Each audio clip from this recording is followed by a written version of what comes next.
नमस्कार, खबरची न्यूज में आपका स्वागत है। उत्तर प्रदेश में चुनावी दस्तक हो चुकी है। सत्तारूढ़ भारतीय जनता पार्टी, मुख्य विपक्षी समाजवादी पार्टी और दूसरी पार्टियां अब पूरी ताकत से चुनाव में तैयारी में जुट चुकी हैं। एक तरफ जहां समाजवादी पार्टी की ओर से अकेले पार्टी सुप्रीमो अखिलेश यादव पूर्व से पश्चिम तक पूरा मैदान नाप रहे हैं, तो दूसरी ओर भारतीय जनता पार्टी की ओर से प्रधानमंत्री मोदी, मुख्यमंत्री योगी आदित्यनाथ, गृह मंत्री अमित शाह के अलावा उनकी पार्टी के तमाम नेता और दिग्गज मंत्री उत्तर प्रदेश में अपनी अपनी तरह से चुनावी रंग जमाने की कोशिश में लगे हैं। आज साक्षात्कार की विशेष श्रृंखला में हमारे साथ मौजूद हैं पंडित त्रिभुवन शर्मा जी। पंडित त्रिभुवन शर्मा जी अखिल भारतवर्षीय ब्राह्मण महासभा के प्रदेश अध्यक्ष हैं। सरकार के कामकाज को लेकर उनकी क्या बात है, 5 साल सरकार की क्या नीतियां रही हैं और इस चुनाव को लेकर सरकार अब क्या दावे और बातें कर रही है, इसे लेकर पंडित शर्मा जी के दिल में क्या जज्बात हैं, हम उनसे विस्तार से बात कर रहे हैं।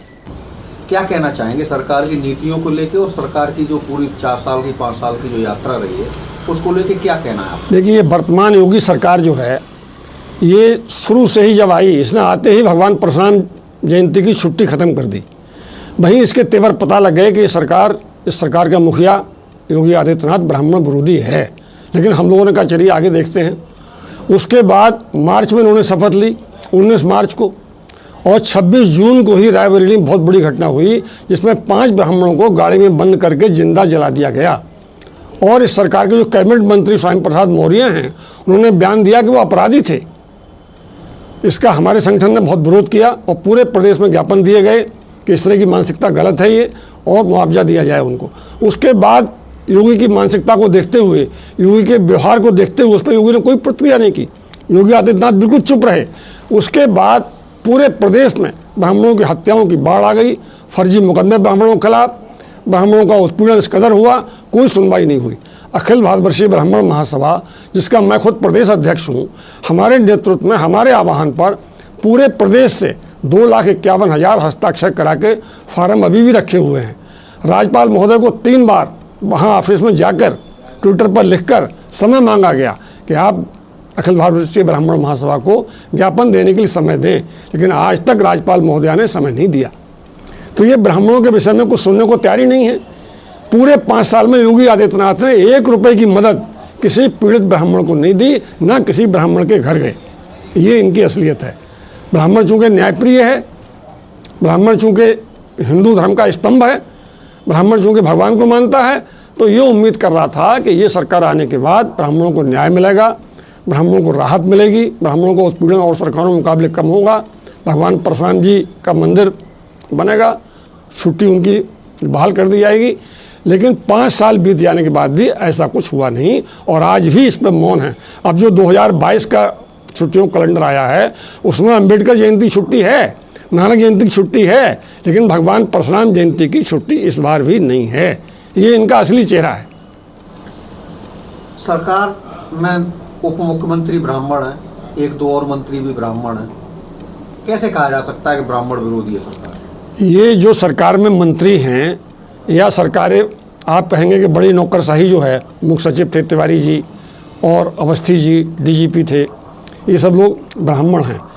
लेकिन ये लोग नौकरी बचा रहे हैं अपनी, वो अपना मंत्री पद बचा रहे हैं, वो अपनी विधानसभा पक्की कर रहे हैं। ब्राह्मण समाज के हित में किसी ने एक शब्द भी किसी ने नहीं बोला आज तक।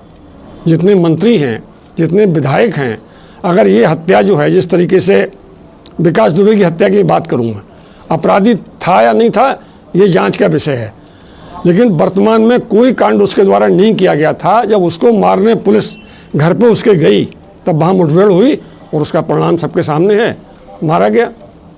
जो लोग वहाँ गए मारे गए लोग, उनमें ये कोई डकैती की योजना कहीं बना रहे होते, वहाँ आपने गिरफ्तार किया होता, वहाँ मुठभेड़ की होती। आप किसी के घर पर जाके चढ़ जाएं भारी पुलिस फोर्स के बाद साथ बेमतलब मारने की नीयत से, तो आदमी आत्मरक्षा में क्या करेगा? उसने गोली चलाई, वो मारे गए। उसके बाद भी ब्राह्मण समाज के किसी व्यक्ति ने एक शब्द विकास दुबे के पक्ष में नहीं लिखा, हमारे संगठन ने भी नहीं लिखा। लेकिन उसके बाद अंधाधुंध फर्जी इनकाउंटर हुए, अमर दुबे का फर्जी इनकाउंटर हुआ और उसकी 2 दिन की ब्याहता खुशी दुबे, उसके संग में घर की और महिलाएं, उसकी चाची ताई नौकरानी, वो सब ब्राह्मण होने के नाते जेल में बंद हैं आज भी। ये स्थिति है। तो अगर ये लोग ब्राह्मण होते, अगर इनके मन में जरा भी समाज का दर्द होता तो ये कुछ तो न्याय की बात करते। लेकिन दिनेश चंद्र शर्मा कभी नहीं बोले आज तक, एक शब्द नहीं बोलते कहीं। कलराज मिश्र हैं केंद्र में राज्यपाल हैं, तो वो भी नहीं बोले कभी। तो ये जो भाजपा संबंधित लोग हैं, इनकी आत्मा जो है बिक चुकी है, बिल्कुल मर चुकी है अपने स्वार्थ में। ये समाज के हित में बोलने को तैयार नहीं है। सवाल प्रणजीत, जाति संगठन की जब बात आती है तो जब चुनाव आते हैं कई संगठन इस तरह के करते हैं, कोई विरोध की बात करता है, कोई समर्थन की करता है। ब्राह्मण समाज के 25 संगठन पूरे प्रदेश में, पूरे देश में संचालित हो रहे हैं। जी जी। कुछ लोग भाजपा के पक्ष में बात करते हैं, कुछ विरोध में करते हैं। तो किस पे यकीन किया जाए? ब्राह्मण समाज क्या बात करे? कोई ब्राह्मण संगठन जो पहले से कार्यरत हैं, भाजपा का क्या है, भाजपा को महारत हासिल है फर्जी संगठन बनाने में। वो चुनाव के समय फर्जी संगठन बना देती है, या कोई पंजीकरण नहीं होता, कोई पहले से काम नहीं होता। ये केवल अपने फर्जी संगठन बना के और उनकी फर्जी मीटिंग करके, फर्जी ब्राह्मणों की, और एक अखबार को न्यूज़ फ्लैश कर देते हैं कि ब्राह्मणों की मीटिंग हुई और वहाँ ये तय हुआ। ऐसा कई बार हमारे बरेली में हुआ है। जैसे चाणक्य चेतना मंच बनाया था पिछले चुनाव में, इन्होंने मीटिंग कराई उसकी, उसके बाद 5 साल कहीं चाणक्य चेतना मंच नहीं है। हमारा संगठन जो है निरंतर काम करता है। और हमने आपको बताया 2017 के बाद कम से कम 4 बार हमारे आह्वान पर प्रदेश में ज्ञापन दिए गए कि ब्राह्मणों की हत्याएं रोको, ब्राह्मणों का दमन रोको, फर्जी मुकदमे बंद करो, लेकिन उसके बाद कोई असर नहीं हुआ। अब चुनाव आ रहे हैं, एक तरफ बसपा भी ब्राह्मण सम्मेलन करती दिखाई दे रही है, समाजवादी पार्टी भी, भाजपा तो करती ही आ रही है लगातार। तो ब्राह्मण आखिर क्या फैसला करें, और अभी से क्या आपकी वो है, क्या मुद्दे हैं, क्या मांगे जो? देखिए, ब्राह्मणों का पहला जो मुद्दा है वो है अपनी जान बचाना, जो योगी राज में सुरक्षित नहीं है। बाकी लड़ाइयाँ बाद में लड़ लेंगे, समझ रहे हैं आप, पहले तो जान बचे। योगी ने तो सीधे फर्जी इनकाउंटर, मतलब गुंडों ने ही ब्राह्मणों को मारा, पुलिस ने ही ब्राह्मणों को मारा, और आपस में दुश्मनी करा के भी ब्राह्मणों को मरवाया गया। आप दूर को जाते हैं, लखीमपुर खीरी आपके पास में है, नरवेंद्र मिश्रा 3 बार के विधायक थे निघासन से, वो मारे गए वहाँ, उसमें कोई कार्रवाई नहीं हुई। वहाँ योगी आदित्यनाथ नहीं गए आज तक। तो जब विधायक सुरक्षित, पूर्व विधायक सुरक्षित नहीं है, तो अब बाकी लोगों की क्या बात करते हैं आप? लेकिन अजय मिश्रा टहनी को तो बचा रही है सरकार, वो भी ब्राह्मण है। अजय मिश्रा टहनी को केवल इसलिए कि ये चुनाव है, चुनाव में एक मैसेज देना चाह रही है कि ब्राह्मणों के हमदर्द हैं, लेकिन सब समझ रहे हैं कि टहनी से कोई हमदर्दी नहीं है। ये ब्राह्मणों को धोखा देने के लिए कि ब्राह्मण गुमराह हो जाएं और ये समझ लें कि हम टहनी को कितना चाह रहे हैं मिश्रा होने के नाते, इसलिए बचा रही है। अच्छा, पिछली बार आप प्रधानमंत्री के खिलाफ वाराणसी जाके चुनाव लड़े थे। जी जी। इस बार क्या चुनावी ऐलान कर रहे हैं? देखिए, चुनावी ऐलान हम मोदी के खिलाफ चुनाव लड़ने के बाद अब योगी के खिलाफ चुनाव लड़ें तो ये बात छोटी होगी, इसलिए योगी के खिलाफ हमारा कोई कार्यकर्ता चुनाव लड़ेगा। योगी जहाँ से भी चुनाव लड़ेंगे, हमारा कार्यकर्ता वहाँ से चुनाव लड़ेगा, हम खुद नहीं लड़ेंगे वहाँ से, एक बात। और मोदी के खिलाफ लड़ने की बात ये थी कि बीजेपी की सरकार से हिंदूवादी होने के नाते, राष्ट्रवादी होने के नाते, भगवा इसकी पहचान होने के नाते ब्राह्मण लोग बहुत प्यार करते थे। भारी बहुमत से, बहुत बड़ी संख्या में समर्थन बीजेपी को ब्राह्मणों ने दिया 2014 में, और भारी बहुमत से सरकार बनी। लेकिन आप बानगी देखिए, 2014 में बैठते ही योगी जी ने कहा, बैठने से पहले लोकसभा चुनाव में, आने वाले 50 वर्ष दलित और पिछड़ों के हैं, ये उन्होंने कोची में भाषण दिया। लोगों ने अनदेखा किया कि ये चुनावी भाषण है, इससे कोई मतलब नहीं असलियत से। अब 2014 में वो प्रधानमंत्री बन गए। बैठते ही उन्होंने जो SC/ST एक्ट इतने साल बाद, उसको डाइल्यूट होना चाहिए था, हल्का होना चाहिए था, क्योंकि अब उतना उत्पीड़न कहीं हो नहीं रहा है। दलित लोग बड़े बड़े पदों पर हैं, IAS IPS मंत्री विधायक सब हैं, उत्पीड़न नहीं हो रहा है उनका इतना, तो उसको डाइल्यूशन होना चाहिए था, उसको हल्का होना चाहिए था। मोदी जी ने बेमतलब, कहीं ना उत्पीड़न की घटनाएं हो रही थी, ना कोई कांड ऐसा हुआ था, उसमें 23 धाराएं और जोड़कर 22 की जगह 45 धाराएं कर दी। ये मोदी जी की पहली बानगी थी। उसके बाद माननीय सर्वोच्च न्यायालय ने, दीपक मिश्रा ने एक थोड़ा सा रास्ता दिखाया कि भाई गिरफ्तारी से पहले जांच हो जाए, इसमें क्या दिक्कत है। जब कत्ल के केस में जांच होती है, लूट के केस में जांच होती है, बलात्कार के केस में जांच होती है, हुआ कि नहीं हुआ, तो SC ST में भी जांच होने से क्या पहाड़ टूट जाएगा।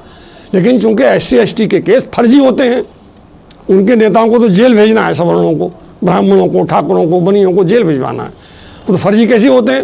इसलिए उन्होंने कहा नहीं, बिना जांच गिरफ्तारी होगी। और 20 मार्च 2018 को जब माननीय सुप्रीम कोर्ट ने, दीपक मिश्रा जी ने फैसला दिया कि गिरफ्तारी से पहले जांच होगी, तब केस लाज होगा और जांच 7 दिन में पूरी होगी, तो इसमें क्या गलत था। लेकिन दलित संगठनों ने 2 अप्रैल को पूरे देश में बड़ी संख्या में आगजनी, लूट, हत्याएं की। होना ही चाहिए था। अगर कोई दमदार सरकार होती, ईमानदार सरकार होती, तो उन अपराधियों को, बलवाइयों को, दंगाइयों को सजा देती। लेकिन किसी पे केस दर्ज नहीं हुआ, किसी के खिलाफ कार्रवाई नहीं हुई। उल्टे जिसके विरोध में 10 अप्रैल 2018 को सवर्ण संगठनों ने भी भारत बंद का आह्वान किया, जो काफ़ी हद तक सफल रहा। बरेली में ही बहुत भारी बंद हुआ था, हम सब लोग शामिल थे उसमें, हमारी पूरी टीम, ठाकुर लोग भी थे, कायस्थ भी, सब लोग शामिल थे उसमें। उसके बाद उन्होंने 6 अगस्त 2018 को लोकसभा में बिल लाकर वो निर्णय जो दिया था दीपक मिश्रा जी ने, उसको पलट दिया। हरिजन एक्ट संशोधन बिल लाके उसको पलट दिया और बिना गिरफ्तार, मतलब बिना जांच गिरफ्तारी का आदेश बहाल कर दिया, जो 9 अगस्त को राज्यसभा में पास हुआ और वो कानून बन गया, राष्ट्रपति के साइन हो गए। ये दूसरी वानगी थी। जब कोरोना शुरू हुआ, तब जो आरक्षण 70 साल से चला आ रहा है, 10-10 साल तक के लिए बढ़ाया जाता है, जिसकी चर्चा के, बिना समीक्षा के ब्राह्मण समाज को, सवर्ण समाज को उम्मीद थी कि इस बार कुछ थोड़ी बहुत चर्चा होगी, समीक्षा होगी इसकी, तो बिना चर्चा के उसको अगले 10 साल तक, यानी 20 जनवरी 2030 तक और बढ़ा दिया गया। ये मोदी जी का हाल था। तो हम तो बनारस जो चुनाव लड़ने गए, आपने पूछा, तो इसी आरक्षण मुक्त भारत और SC ST एक्ट मुक्त भारत पे हमने वहाँ चुनाव लड़ा और काफ़ी समर्थन मिला। हम बिल्कुल नए थे वहाँ, हमारा वहाँ अपना वोट भी नहीं था, कोई हमारी रिश्तेदारी नहीं थी, उससे पहले हम कहीं बनारस गए नहीं थे। उसके बाद भी हमें वहाँ 10 प्रस्तावक मिले और नौजवानों ने काफ़ी हमारा साथ दिया और अच्छी संख्या में वोट मिले वहाँ से। तो इस बार विधानसभा चुनाव में आप भाजपा विरोध, मजबूरी है, करनी है। और हम क्या करें, पूरा ब्राह्मण समाज विरोध में खड़ा है। भाई जितने लोगों पे मुकदमे दर्ज हुए हैं, जितने पीड़ित परिवार हैं, अगर उनके ही नाते रिश्तेदार विरोध में खड़े होंगे तो बहुत बड़ी संख्या है उनकी। 500 तो हत्याएं हुई हैं और कितने फर्जी मुकदमे। आशुतोष कुमार दुबे फर्रुखाबाद के हैं, आपने सुना होगा, मुश्किल रिहाई हो पाई। इनकाउंटर करने की योजना थी उनकी, तो समाज खड़ा हो गया वहाँ। कई बार हमारे पास ही फ़ोन आए उनके भाई के, तब समाज जाग गया कि इस बार फर्जी इनकाउंटर नहीं होने देंगे, जो कुछ भी होगा। ज्ञान प्रकाश मिश्रा जो विधायक हैं वहाँ के, मिर्ज़ापुर के, उनका इनकाउंटर करने की तैयारी थी। तो हाँ, विजय मिश्रा। तो योगी जी की तो योजना ये है कि जो ताकतवर ब्राह्मण हैं, चाहे वो विधायक ही क्यों ना हो, उनको मार दो, सबको इनकाउंटर कर दो। पृथ्वी को, जो मतलब उत्तर प्रदेश को ब्राह्मण विहीन कर दो। सब कमज़ोर लोग रह जाएँ जो केवल उनकी तालियां बजाएं और वो चाहे कुछ कर दें, उनकी गुलामी करें, इसके अलावा कोई आवाज़ ना उठा पाए। ये योगी जी की योजना है, अभी भी है। पूर्वांचल के बड़े राजनीतिक चेहरे, तिवारी जी, समाजवादी पार्टी में उनके परिवार के लोग शामिल हुए हैं। जी, क्या मैसेज है? भाई, समाजवादी पार्टी का इतना एहसान तो है ही ब्राह्मण समाज पे। जब पिछला कार्यकाल उनका था तो उन्होंने भगवान परशुराम की छुट्टी घोषित की थी, इसका श्रेय तो समाजवादी पार्टी खाते में है ही। दूसरा, ये प्रमोशन में जब अखिलेश यादव मुख्यमंत्री थे, तब प्रमोशन में जो आरक्षण 2006 में केस जीता गया था, उसको लागू करने वाले भारतवर्ष में अखिलेश यादव पहले मुख्यमंत्री थे, जिन्होंने तमाम लोगों को रिवर्ट किया जिनके प्रमोशन हो गए थे। असंवैधानिक था। और मोदी सरकार ने क्या किया, 2006 में जो जजमेंट आया एम नागराज केस में, जिसमें प्रमोशन में आरक्षण को अवैध ठहराया गया, उसको 12 साल बाद, यानी 2018 में मोदी सरकार ने रिव्यू डलवाया उसका। और सरकारी जो वकील हैं इनके, वेणुगोपाल जी, उनका शपथ पत्र है सरकार की तरफ से कि पिछड़ा जो है और दलित जो है, वो चाहे राष्ट्रपति हो जाए, IAS IPS मंत्री कुछ भी हो जाए, लेकिन वो जीवन भर पिछड़ा ही रहता है। ये शपथ पत्र है सरकार का, ये इनकी नीयत है। जबकि एम नागराज केस में 3 बाध्यकारी बिंदु थे कि इनके तहत आप पहले आंकड़े जुटाएगी सरकार, तब प्रमोशन करेगी। पहला कि व्यक्ति जो है योग्य है कि नहीं है, योग्यता उसकी उस पद पर प्रमोशन लायक है या नहीं है। दूसरा था कि उस व्यक्ति की जाति का प्रतिनिधित्व पूरा हुआ है नहीं हुआ है अभी, ये देखा जाएगा, उसके आंकड़े जुटाएगी सरकार। तीसरा था कि उस विभाग की कार्यक्षमता पर कोई प्रभाव नहीं पड़ेगा। तो सरकार ने शपथ पत्र दिया है कि दलितों के मामले में कोई मानक नहीं देखा जाएगा, ये होना चाहिए। और रिव्यू डलवा के सुप्रीम कोर्ट को मैनेज करके ये फैसला करा दिया कि अब प्रमोशन में आरक्षण किया जाएगा और उसमें योग्यता, कार्यक्षमता, उनका जातीय प्रतिनिधित्व कुछ भी नहीं देखने की जरूरत नहीं है, उनका प्रमोशन करना ही करना है। तो इस तरीके से अगर हम बस सीनियरिटी की, योग्यता की, कार्यक्षमता की उपेक्षा कर देंगे तो देश कहाँ जाएगा? अयोग्य लोग, अक्षम लोग भर जाएंगे व्यवस्था में और पूरी व्यवस्था चौपट हो जाएगी।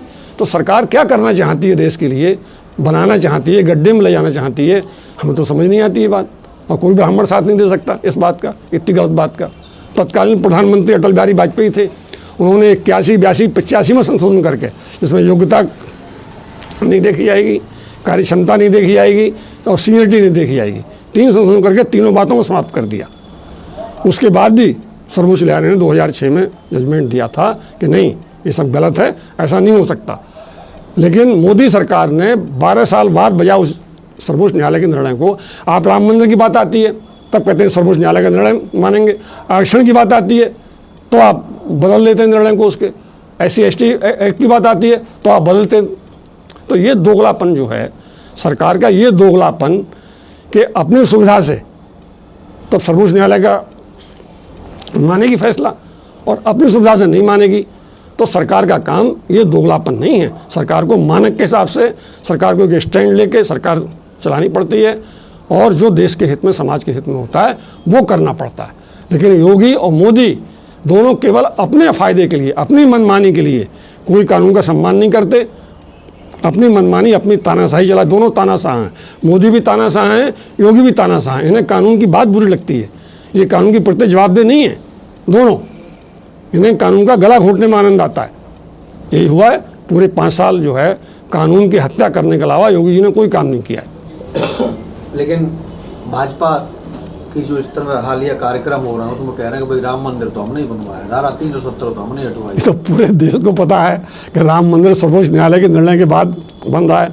मोदी जी तो अयोध्या गए तक नहीं, 2014 में PM बनने के बाद जब तक सुप्रीम कोर्ट का फैसला नहीं आ गया, मोदी जी तो अयोध्या गए ही नहीं, वो कहाँ से बन पा रहे हैं। योगी जी तो जा रहा है निरंतर, योगी जा रहे हैं निरंतर, योगी जी जा रहे हैं निरंतर। उन्हें अपना हिंदुत्व जो है वो दिखावा करना है। उन्हें देखिए, अगर वो हिंदू सरकार ये होती, जैसे हिंदू सरकार ठप्पा है इस पर, ये दिखावा करते हैं कि ये हिंदू सरकार है। मैं 2 उदाहरण के माध्यम से आपको अपनी बात समझाऊंगा। योगी जी की बात आपने की तो पहले योगी जी की बात करूंगा कि 478 करोड़ रुपए इस बजट में, उत्तर प्रदेश सरकार के बजट में 478 करोड़ रुपए अल्पसंख्यकों के मदरसों के विकास के लिए रखे गए हैं। अब आप मोदी जी की सुनिए, वो हिंदू हृदय सम्राट हैं, हिंदुओं के वोट से बने हैं, किसी मुसलमान के वोट से नहीं बने मोदी जी। लेकिन वो क्या कर रहे हैं, सगुन योजना है उनकी एक, उसमें हर मुस्लिम लड़की को 51,000 रुपये मिलेंगे। जब अखिलेश यादव 30,000 रुपये देते थे तो वो मुसलमान थे, और मोदी जी 51,000 रुपये दे रहे हैं, 30 से बढ़ा के 21 और बढ़ा दी उन्होंने, वो हिंदू हैं। नंबर 1, मुस्लिम छात्र जो IAS PCS की तैयारी कर रहे हैं उनको फ्री कोचिंग मिलेगी, 15,000 रुपये महीना वजीफा मिलेगा। तो ये बातें कहीं प्रचारित नहीं होती, इन्हें कहीं कहते नहीं हैं, ये केवल अपने कपड़े दिखा के और तिलक लगा के हिंदू होने का नाटक करते हैं। उनका नारा तो ये है ना, सबका साथ सबका विकास। हाँ, नारा है ये, नारा है ये नारा जो है, तो सबकी है ना। ये नारा पाखंड से भरा हुआ है। सरकार सबकी है, लेकिन ये दलित और मुस्लिम तुष्टीकरण पर चल रही है। जब से ये सरकार आई है, दलित और मुस्लिम तुष्टीकरण के अलावा किसी हिंदू का कोई भला नहीं किया है। कोई, आप एक बात हमें बता दें ऐसी जो हिंदुओं के लिए, हिंदू समाज के लिए, जैसे हिंदू समाज की लड़कियों का 1 रुपया नहीं मिलेगा और मुस्लिम लड़कियों को मिलेगा 51,000, हिंदू लड़कों को 1 रुपया वजीफा नहीं मिलेगा, उनको मिलेगा 51,000, मतलब 15,000 रुपये महीना। और जो सवर्ण हैं उनके संग तो बिल्कुल मतलब सौतेला व्यवहार है। अगर सरकार के पास पैसा कम है तो सवर्णों का वजीफा रोक दिया जाएगा, उसकी प्रतिपूर्ति नहीं होगी, दलितों को पहले दिया जाएगा। सवाल ये है कि अगर सरकार विरोध की बात हो रही है ब्राह्मण समाज के स्तर से, आप एक संगठन चलाते हैं ब्राह्मण संगठन, तो समर्थन की किसकी बात हो रही है? विरोध तो चलो मान जायज है, किसका समर्थन? देखिए, जब जान पे बची जब जान पे बनी होती है, जान संकट में होती है, तो पहले आदमी अपनी जान बचाता है, अपना गला छुड़ाता है, कैसे पीछा छुड़ाऊं। तो पहला टारगेट जो है योगी से पीछा छुड़ाना है। कहीं न कहीं तो अब बिल्कुल दिया जाएगा, जो जहां दिखाई देता हुआ कि कैसे पीछा छूटेगा इनसे, उसे वोट दिया जाएगा। ब्राह्मण समाज का, ब्राह्मण सभा जो है वो कोई राजनीतिक पार्टी नहीं है, इसलिए किसी राजनीतिक दल के साथ नहीं है, लेकिन अपने समाज के साथ तो है, और समाज की पीड़ा उसके मन में है, ये उसकी ड्यूटी भी है, नैतिक दायित्व भी है उसका। तो पहला आह्वान ये है कि अपनी जान बचाओ और योगी जी से छुट्टी पाओ। हर खबर देखने के लिए सब्सक्राइब करें हमारा चैनल खबर की न्यूज़।